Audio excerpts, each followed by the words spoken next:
Hey guys, what's up? It's Merc here from Bullshit Games, and I just wanted to welcome you to another episode of The Dry Dock. Well, this time the Dry Dock has kind of moved on to land, so to speak, because what I'm going to show you that I've been working on this evening, actually over the last 40 minutes or so, is the original armored starter group for the Covenant of Antarctica. This is from 1.0. This is back at the very beginning of Dystopian Wars. So if you're just getting into the game, this is not the starter set that you will probably be buying. There's a new, bigger one that has more models in it, has the tack cards, has dice. It might not have dice. Don't quote me. But it has tack cards. It has more stuff that you need to play, at least in this edition. I'm going to show you what came in that box. Some of it is from editions past that you will never use. Some of it, mostly the models, and some of the tokens you'll be able to use for this edition.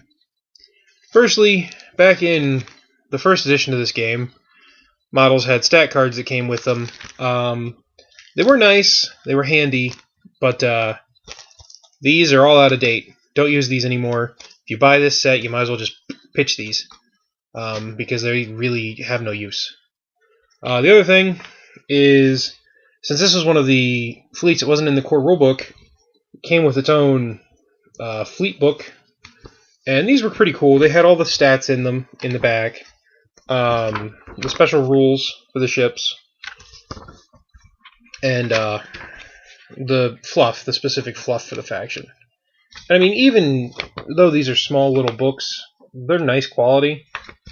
Part of me wishes they still would put these out with the fleet boxes, but since you can download everything for free from their website, I just don't really need these as much anymore. I like them for the fluff.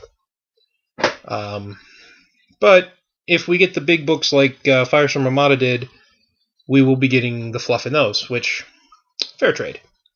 Aside from that, you get all the old damage and marker tokens. You get the turn templates, you get the explosion and teleport templates, and you get damage markers. Again, the only thing I've ever really wished that they would have done for this game is made this perforated, so you just punch them out and play. They did that with Uncharted Seas back towards the end of its run, and I wish they would do that here with these, because it'd just be nice to be able to pop these out and play. So that's all the non-model stuff you get. Let's talk about the model stuff you get. We'll start with the small tanks, and they are tiny. And tank is a misnomer, because as Covenant forces, we're high-tech, and we have battle walkers. These are the smalls. There's 10 of them in this box. They're not the Goliath, I think they're the other one, the Xenophone, I believe they're called. They're not bad. For a small tank, they're not bad. They're not great, but they're not bad. Next up is our Bombards. They're nice little models. The Bombards aren't bad by any stretch of the imagination. I have only ever played land forces for my Covenant one time, and that was against the Lich Lord. It was a small game. It was just stuff out of the starter boxes, and I played against his Prussians. His Prussians cleaned the floor with me, which was funny because I had a good first couple of turns, but then after that it was just downhill. And I don't know if it's because I wasn't playing them right, or maybe I was just having bad dice, but that's what it was. Next up, we have basically our equivalent of the medium tank. It's the Atticus Walker, and as far as I know, from going on the forums and different places here and there, nobody likes them. I wasn't impressed with them the game I played. They're missing something. I don't know what it is, but they're not. There's better mediums in our list, and there's definitely better larges, so taking these is kind of just to fill your medium component.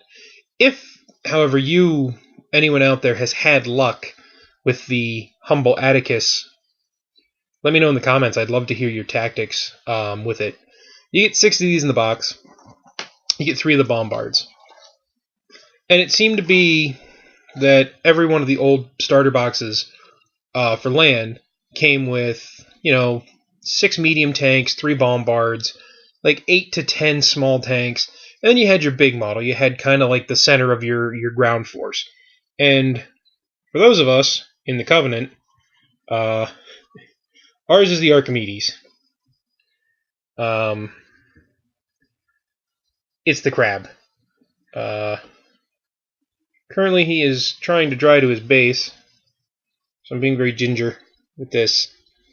But you can see, it's a nice model. I have 2 of these now, so I opted with this one to give him the gunnery turrets rather than the energy turrets. The other one I have, I went energy turrets on, and I just wanted to try something different. Now, since this is dry dock, I'll talk about putting them together, kind of. One thing I want to say is, if you're not familiar with Spartan games, you're thinking about getting into the hobby, you're thinking about picking up ground forces or aerial forces, anything that comes with those clear bases, they come with this stuff on them. It's like a sticky blue cellophane. And for my FSA, that was the bane of my existence. Namely because something in my brain didn't click, and I didn't come to the realization that it was a covering, so I didn't peel it off. And gluing models to that, they will just fall off. So peel it off. It's no. Once you know it's there, it's not a big deal. Now, talking about construction.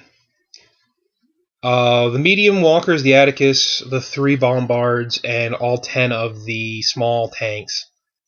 No construction, especially the small tanks. On the bombards and the medium walkers, you do have to glue them to their base. It's not that big of a deal. The Archimedes, the big command crab, he comes in 8, 9, 10, 11 pieces. About 12 pieces. There's the central body, then you get to glue the 8 legs on. There's a piece with both the pincers that you glue on, and then there's the 2 turrets. You glue one on top, one on the bottom. So, if you have a little insta-set and some patience, it's not that bad. I was going to show you guys a video of me putting it together, but it started to run into like the 15-minute mark, and it was just me trying to glue the legs onto it because my insta-set wasn't cooperating, and I decided, for the sanity of all of us, I wasn't going to post that. So I made this video instead. So that's what I've been working on going into the weekend. I don't think we're going to get any gaming in this weekend because it's still really cold here. Really cold. And the office just... In the wintertime, it's a little hard to play up there because it's cold.